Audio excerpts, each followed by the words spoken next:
Thanks very much. Thanks for getting up on a Sunday morning and hearing some planning discussions. So, I really want to talk about a really, really vital part of the business. In fact, it's the most core part of any retail business. Put aside digital marketing, put aside any other business to do with staff, rates, rents. This is absolutely the retail meat and potatoes of the business. It's actually how you plan and buy your stock. Because if you don't get this bit right, you will never deliver your true retail potential. So I want to go through today some really, really important things for you to be looking at when you're planning your buying for Q1. So first of all, just a quick bit about myself.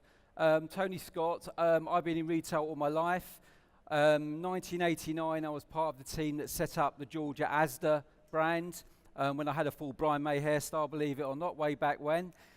So we built that brand up for 10 years. Then we set up Peruna at Marks and Spencer's with George Davis in 2001. So I had 20 years managing teams of buyers, merchandisers and designers, basically with the responsibility for stocking the Asdas and the Marks and Spencer's with stock and getting the ranges right for the customers. So in that time, I learned a bucket load about the science of how you buy stock properly. So for the last 9 years, I've been working in the SME sector with the independent sector, really imparting my knowledge of that 20 years into how buying and merchandising operations in independence, not just in fashion, in jewellery, in lifestyle. I work with Warwickshire Cricket Club, all sorts of different sectors, because the principles that I'm going to go through today are exactly the same, whatever sector you are in. So let's crack on. So the first slide, why are we actually talking about buying and merchandising today and structuring? It's because retail is a massive, great risk. It's a risk because you don't know what people are going to buy. So basically, the whole thing is about how you actually, the more you can predict what people are going to buy and you actually tailor your ranges according to customer tastes, the more you remove the inherent retail risk that is in the business. And you do this in 3 ways. Basically, you've got to understand the retail detail. And I'll be going through some top tips about how you get into the retail detail in your business. You need a structured approach to planning and buying, which is the core part of what I want to talk about. Thirdly, ensure flexibility in your supplier structure, which is inherently part of the buying and merchandising planning. And fourthly, ask why. Ask why all the time, every day. Why is that sold? Why is that product doing well? So as I go through, it'll be throwing up a lot of questions, because you've probably all got systems in your business, computer systems, which will deliver some of the information that you need to know to implement some of the things I'm going to talk about. But a system, no matter how good the system, it will never give you the answer. It will provide you with possibilities, but you as the entrepreneurial retailer, business owner, have to really fundamentally make the decision. So you've got to use your system to actually provide different scenarios for you to make your decision on. So, first of all, the big thing, use your product hierarchy. The biggest thing that I've been working with independents for the last 9 years is that they tend to look at the bottom line only. They don't tend to look at the detail underneath the surface. The bottom line is a meaningless figure as a retailer, because if your business is 2% up on the year, what's driving that? Unless you actually know that business, you can't really plan forward. So in a little scenario, Luscious Living is my fictitious business, and there's 4 categories which I'll refer to throughout the talk. Ceramics, candles, clocks and kitchens. Don't look at the Luscious Living figure, look at the 4 figures underneath. It's all about what ceramics are doing, what candles are doing, what clocks are doing and what kitchen's doing. Okay, so that's about using your product hierarchy that you will have in your business. You'll have a top line, you'll have product categories underneath. So forget the top line, use the categories. So step 1, on that very topic, study your product groups, okay? So know your key drivers and underperformers. So you're here today to look at Christmas, you're here to look at Mother's Day, and you're here to look at Valentine's Day. Christmas is the number one thing for any retailer. It's like the Wembley Cup final for any retailer, and particularly in the lifestyle arena. Mother's Day is also really important. It's a very important, it's probably outside of Christmas, it's the biggest event of the year. Valentine's, in fairness, is not such a big deal these days, unless you want a Jane MacDonald Love Songs CD. You may people generally want experiences at Valentine's Day. They want a nice meal, they want flowers. So if you're buying your stock, I would go fairly cautiously on Valentine's, but really go for it on Mother's Day, and Christmas, of course, is really, really important. So some of the examples I'm going to give you relate to Christmas, okay, because that's the big one. So you've got to know your key drivers and your key underperformers in those events for you to actually gain your approach to how you buy stock. So look at your selling periods. The selling period for Christmas is October to December, 3 months. Mother's Day, nothing really happens really before a fortnight before Mother's Day. So next year Mother's Day is on the 31st of March. So it's about that first 2 weeks of Mother's Day really takes off. And in the final week, you probably, in that fortnight, you probably do 75% of your Mother's Day related sales in that second week. So it's all about those 2 weeks in Mother's Day. So the first thing to do, look at your history. You've got to go into your system and pull off your history. So if we take Christmas, for example, and I'll give you an example in a minute for Luscious Living, look at what happened last Christmas in October to December. How did your business do? What products were up? What products were down? So, and what ones are more peak skewed, event skewed? So I'll give you an example just to demonstrate what I mean on this. So this is Luscious Living. I'll look at my monitor because there's quite a few numbers on here. This is Luscious Living's fictitious Christmas 17 performance. You can see we've got ceramics, candles, clocks and kitchen down the left-hand side and total Luscious Living at the bottom. So in October to December last year, the business did £364,000. That was made up of ceramics 98, candles 123, clock 67, kitchen 76. If you look to the right of that, you've got what it did in Christmas 16. So you can see straight away, ceramics was minus 10% on the year. Candles, cooking on gas, plus 17. Clocks was level, and kitchen was 22.5. So that was really good performance on kitchen and candles. And then on the other side, you can just see the mixes. So when I say the mix, it's the percentage of the business. And this is about understanding the product groups to have more of an uplift at Christmas than others, because not everybody, every area gets really cooking on gas at Christmas. It's more gift-orientated areas. You can see on here, ceramics, on the far right, it normally does 29.5% of the business. At Christmas, it does 26.9%, so it's slightly less than average. Candles, big gift. So normally in the year, it does 27.2%, shoots up to 34%. Clocks, takes a big dive. No one really wants to buy a clock for Christmas particularly. And kitchen has a bit of an uplift because it's quite a good gift. So straight away you're getting a feel. If you're looking at that example, you're looking at, right, Luscious Living, what drove my Christmas business last year? It was all about candles and it was all about kitchen. So that was the really important areas, and they're the things that have more of a skew at Christmas. So think about your own businesses in that context. What areas have you got that sort of pattern on? So that's at product group level. Now I mentioned right at the start about looking at your retail detail, and this is about looking at your individual line sellers. You've got to know your top sellers, you've got to know your bottom sellers. When I was at Peruna, we spent twice as long looking at our dogs and our crap sellers as our good sellers, because looking at your poor sellers for a sustained amount of time tells you more about your customer than your best sellers. Where did we go wrong? Why did we do that? Why don't they like that product? So you need to look at your top and your worst sellers. Key thing here is don't take on the world. It's very easy to pull off a bestsellers report off your system and there's a mass of numbers and a mass of figures. Don't look at everything. I would say look at your top 100 lines in your business as a starting point. Look at your top 100 and then take your biggest product groups and perhaps look at the top 20 in each product group and the bottom 20. But please don't take the world on because you'll drown in detail, okay?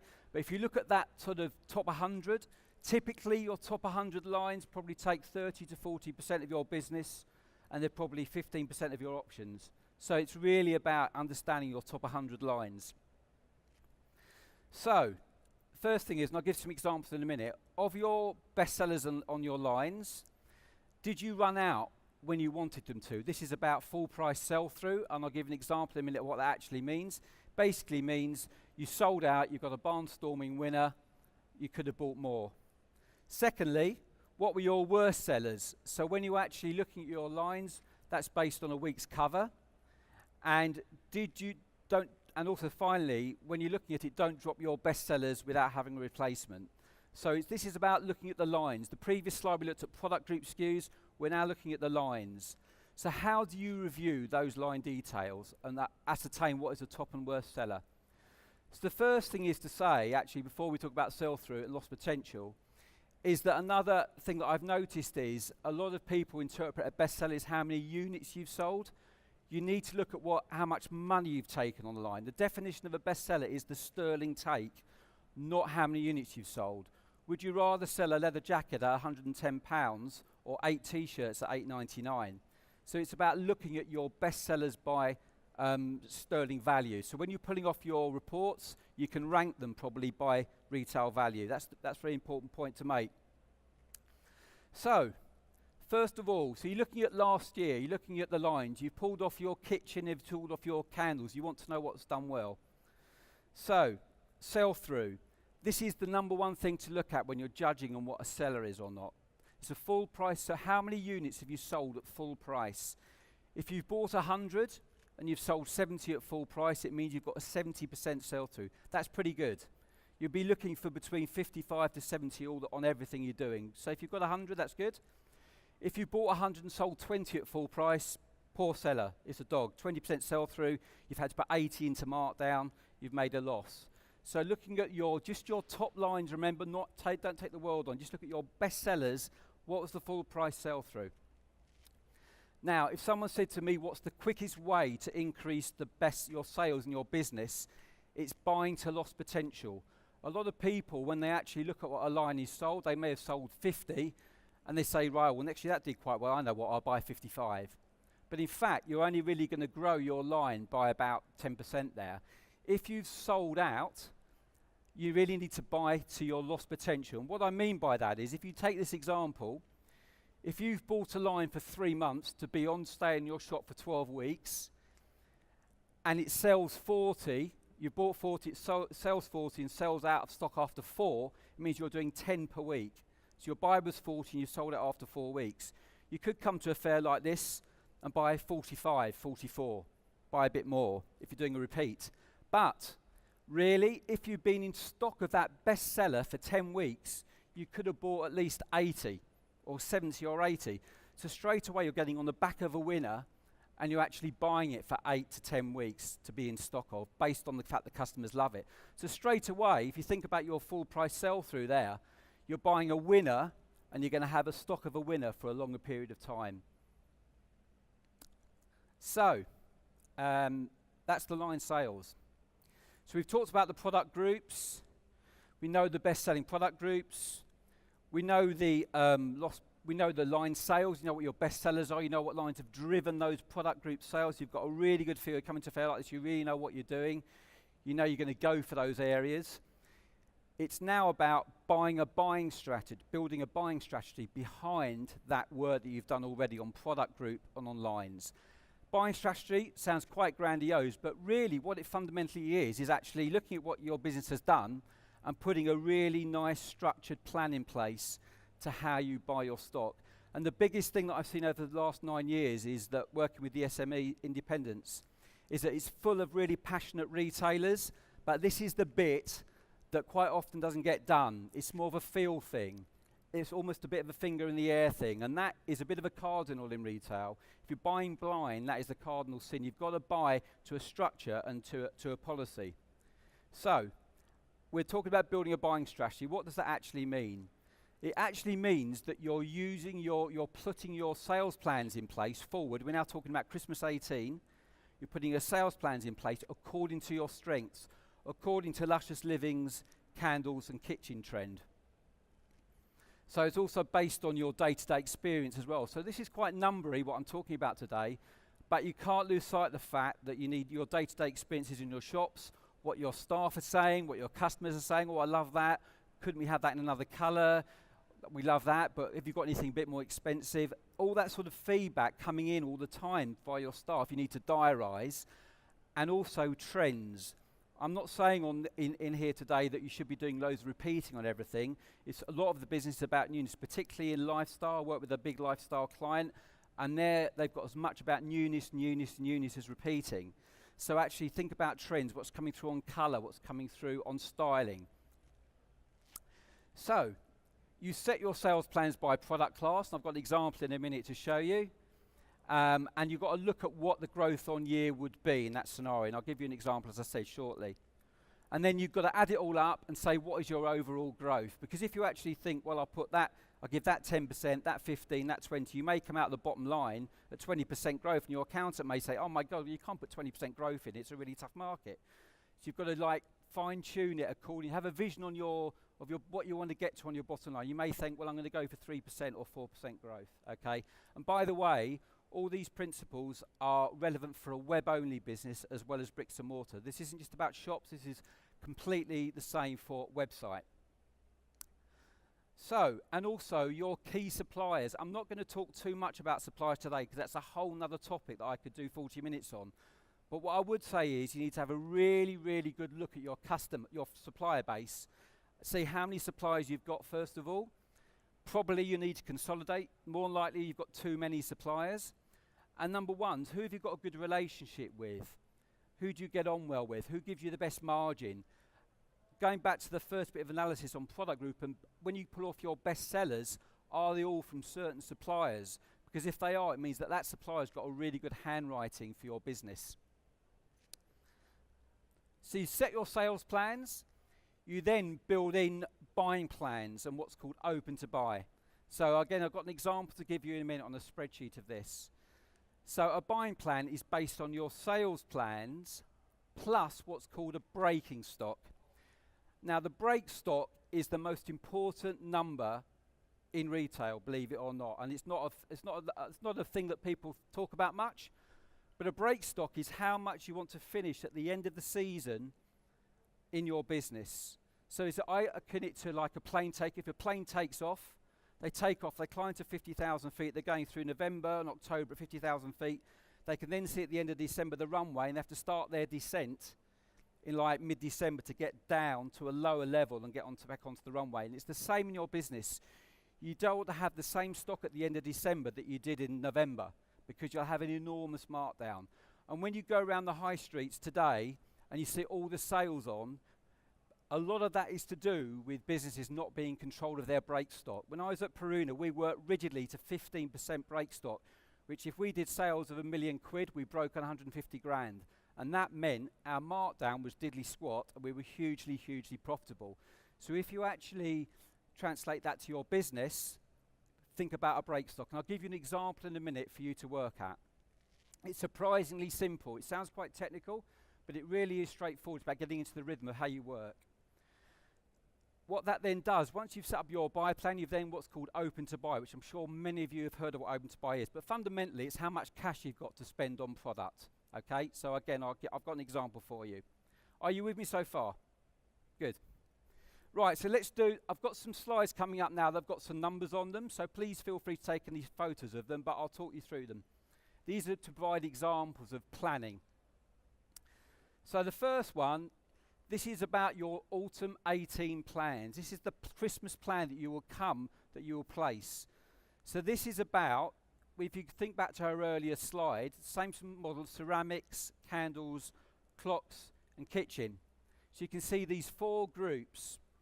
So if you remember ceramics, if you look on the far right-hand side, they did 98,000 versus 109 in Christmas 16. So you're thinking, oh, had a bit of a dip, not so sure about that. Do you know what? I'm going to put 95 grand in as a plan because I just want to go for a bit of a decrease, 3% down. Candles, we actually did 123 in blue versus 105, doing really well on candles. Great gift, found some great new suppliers. Let's have a right good go at candles. Let's put in 5.7% growth on candles. Clocks, we'll go for a little bit of a tweak, 4.5. And kitchen, which we saw was a really nice growth last year. Lots of gift opportunities for Christmas. We'll put 80,000 in, go for a 5.3 increase. And you can see on the far right-hand side, I've got a thing called 2-year growth. Now, this is a really good thing to look at. A lot of retailers don't look at 2-year growth, but it's a great way of sensor checking what you're going for. So in this situation, candles, you can see there, we're going for 23.8% 2-year growth. That's autumn 18 versus 16. So we know that we've got a really strong growth on that. Kitchen, 29%. So you can already see how Luscious Living is building up its product profile at Christmas. It's beginning to drive those areas that are really going to help your business. So importantly, in total, in that scenario, Luscious Living's plan for autumn 18 is 375 versus 364. So we're going for 3% growth, which I think is reasonable. So you remember a minute ago I talked about adding up the numbers and making sure they look right. Okay, so 3% is a fairly good figure to go. So you've set your sales plans. The next stage is to convert them to open to buy and buying plans. Okay, so I've just taken those orange numbers there. Remember the 375, that's the sales plan we've put in. So I've just added next to it the break stock that I talked about, the bit that you land on the runway at the end of the season. So I've set the break stocks at round about 20% of sales. Okay, so I would say in the lifestyle business that you've got, you don't need to be as cautious as that, because a lot of your ranges are non-seasonal and they will carry over into autumn. But I would say you want to go for between 30 and 50% as a break stock on your business according to the categories. If you've got a very seasonal area like candles, you may want to go slightly less. But something like, I don't know, ceramics, which is quite a core range, you may want to go for 50%. But think about your breaking stock at the different product groups and add it to your sales plans. So in this scenario, we've got Luscious Living is going for £375,000 of sales, and it wants to break at the end of December on 112. So if you add the two numbers together, the buying plan is £487,000. That's how much stock you've got to buy to support that business in peak. So you can think about that in terms of your own business. So that's it. That's the sales plan you've set according to your strengths, and then that's rippled into a buying plan. So the next stage is you've got your sales plan, you've got your buy plan. What does it actually mean for my open to buy, my cash in my back pocket? The really, really important figure. So the open to buy is calculated by taking your buying plan, which you can see there is 487 in purple, but you have to take into account what you've already got in stock and what you've already ordered. So in this situation, Luscious Living predicts it's going to have £77,000 of stock on the bottom line there, opening in October. Already done some cheeky orders already for Christmas, perhaps from the Far East, longer lead times. They add up to £94,000. So your 77 grand in stock, which you've got in your business, and your 94, which you've committed to, add those two together, it's 171. So that's stock that you've financially committed to. You've set your buying plan of 487. So your 487 minus your 171 means you've got £316,000 in your back pocket to spend at a fair like this on your Christmas products. You're coming to this fair, parking in the South car park, and you're 35% bought. This is how much money you've got to spend. So you can see on the far right hand side all the open to buys for the different product groups. So those open to buys, remember, I will keep saying this, those open to buys reflect all the work you've done at the front on product group analysis and line analysis. You've built, all this comes from that groundwork that you've done to build up your stock. What this ultimately means is that you're actually spending your money in the right way. You're not wasting your cash. Cash is precious. And the more you can spend your cash in the right way on the right sort of product, the better. And what this open to buy does, it makes sure that it guides you in to an open to buy. So with that set, you would come to a fair like this, knowing these open to buy numbers. You'd spend all your money, and then you'd actually say, right, well, I may have some open to buy left after that to spend. So with open to buy, it's really important to have a flexible supply base. So open to buy is about having money in your back pocket. You've got to spend that money on Christmas. If you haven't got a supply base that can react that quickly, you're not going to be able to fill that open to buy. So I would say you need, within your supply base, you need a mix of suppliers. You need some who perhaps source from China and they need to commit to a long way out. You need to buy some of those. But it's really vital you have suppliers you can repeat on in season. So if you launch in October, perhaps get back quickly for December, or even better, launch in October, in September rather, and get back quickly. Or you can react for February and March with similar product. So your whole supply base really is the key for this, because all this is good to set up, but unless you've got the right supply base here, it doesn't work fundamentally, because suppliers now, again, I won't get drawn into supplier debate, but historically suppliers wanted everything up front. They wanted to all the orders in, they go away and source, and then they deliver you, and that's it. Then you move on to 2020 or whenever it is. Retailing now is about flexibility and about repeating and about looking at the sales and trading the business. And suppliers increasingly now are having to get into that vibe of actually really, really understanding the pressures on retailers and being able to support them with stock, holding a bit back in their warehouse in case you want a bit more. That sort of work. So think about your supply base. So what will this do? I mean, planning in this way, it will transform your business fundamentally if you actually work like this. So first of all, if you think about it logically, you've actually invested in the right product groups that you want to work with. So it basically means your areas like candles and kitchen are going to have a higher proportion of stock in your business than the areas that the customer doesn't really like so much. You're going to have a better stock mix. You're going to have a product range that reflects your best sellers. Do you remember the lost potential thing? You've actually gone back and you've looked at things that have sold out and you've repeated quickly and gone into big volume. You're going to have a better range of best sellers. You're going to have a far better mix of what your customer likes. It's all about the customer tastes. You're going to have improved sales through your de-risking the business because you're running open to buy. You're not spending all your money.